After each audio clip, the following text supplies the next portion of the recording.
Assalamualaikum teman-teman, di sini kita akan bahas kembali inovasi untuk ekspansi industri. Di sini kita akan menjawab pertanyaan yang masuk kembali. Inti pertanyaannya gini ya, bagaimana agar negara Indonesia atau bangsanya ini bisa menerapkan inovasi tingkat tinggi sebagaimana yang sering Anda utarakan? Ya bismillah, mungkin jawabannya begini ya, sebagaimana kita ketahui ada beberapa tahapan sebenarnya dari zaman milenial ini ya. Jadi yang pertama itu kita harus melihat gambaran bahwa negara Inggris itu lebih suka ya disebut dengan United Kingdom atau kerajaan gitu. Karena apa? Ada 3 poin. Yang pertama, dia itu dengan sistem kerajaan ini dia akan merasa lebih dicintai oleh rakyatnya. Itu cinta ini yang penting gitu. Yang kedua itu dengan adanya sebutan United Kingdom ini dia dapat menguasai cinta rakyat negara persemakmurannya seperti Singapura itu. Bahkan puluhan negara persemakmuran itu akan loyal terhadap negara Inggris dengan United Kingdom sebutannya itu. Walaupun tanpa ibaratnya tanpa mengangkat senjata gitu terhadap negara persemakmuran. Kemudian yang ketiga, dengan United Kingdom itu atau sistem kerajaan ini secara eksplisit gitu ya, itu membuat dia bisa berinovasi tingkat tinggi dan bahkan diakui oleh negara lain sebagai negara dengan senjata nuklir yang diakui gitu, negara yang wajib memiliki senjata nuklir. Nah, mungkin ini yang patut diperhatikan ya. Kemudian yang kedua, seperti India itu sudah dalam data rahasianya sudah mulai memiliki rasa sistem kerajaan gitu terhadap, ya ibaratnya dulu kan India juga terkenal dengan kerajaan Magadhanya yang inovasi penguasaan data dunianya tingkat tinggi gitu, bahkan sampai berekspansi ke Indonesia dan menghancurkan kerajaan Sunda gitu sehingga terseret ke Jawa Tengah sampai Jawa Timur sampai ke Bali gitu kan. Nah, ini yang perlu diperhatikan bahwa kan sekarang India sudah berekspansi ke Inggris. Dan India sudah mengklaim bahwa teori gravitasi itu berasal dari bangsanya, bukan dari Newton. Ini sudah menyentuh ranah fundamental dan India sudah paham bahwa sistem kerajaan itu penting dibandingkan sistem demokrasi, maka siap-siap saja India akan berkuasa lebih dulu ya.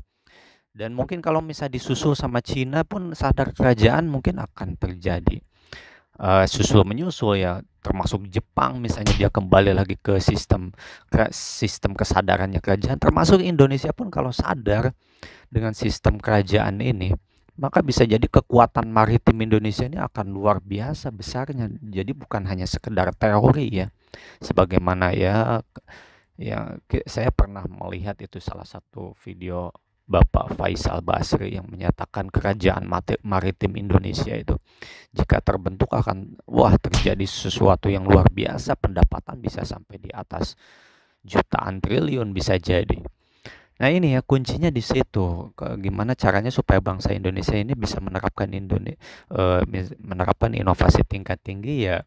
Kalangan elitnya harus sadar dengan sistem yang tepat gitu dan ibaratnya tuh ya kita balik lagi nih, contoh lagi India. Bagaimana inovasi tingkat ketiga yang selalu diterapkan di India, terutama di industri gulanya gitu. Karena dia sadar dengan sistemnya seperti apa yang terbaik gitu.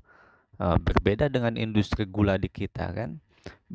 Berbagai macam inovasi yang dilakukan bangsa Indonesia itu kebanyakan inovasi tingkat kroco, bahkan bukan inovasi menurut saya, itu hanya sekedar apa sih berarti tuh variasi aja dan diversifikasi produk. Lantas gimana bisa disebut inovasi gitu? Bahkan lembaga litbangnya juga ya gimana ya?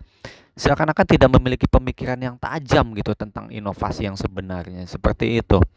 Jadi mereka anggap inovasi itu sesuatu yang berbeda dari produk sebelumnya. Padahal itu bisa aja diversifikasi. Karena hakikat inovasi itu sesuatu yang benar-benar baru dan tidak ada di tempat lain di seluruh dunia ini gitu. Dan saya ngelihat misalnya di Kelitbangan, contoh misalnya saya di Kelitbangan Magelang itu penilaiannya itu tidak objektif, bahkan lebih banyak subjektif. Lantas bagaimana bisa berinovasi tingkat tinggi sementara inovasi tingkat pertama, kedua, ketiganya aja tidak ngerti dan tidak paham gitu. Ya dari sini akan memang sulit memang kalau misalnya tidak segera mengubah sistem kurikulumnya ini menjadi kurikulum basis inovasi sebagaimana yang dilakukan Cina 20 tahun yang lalu. Ya mungkin selengkapnya bisa dilihat di pancanomics.com.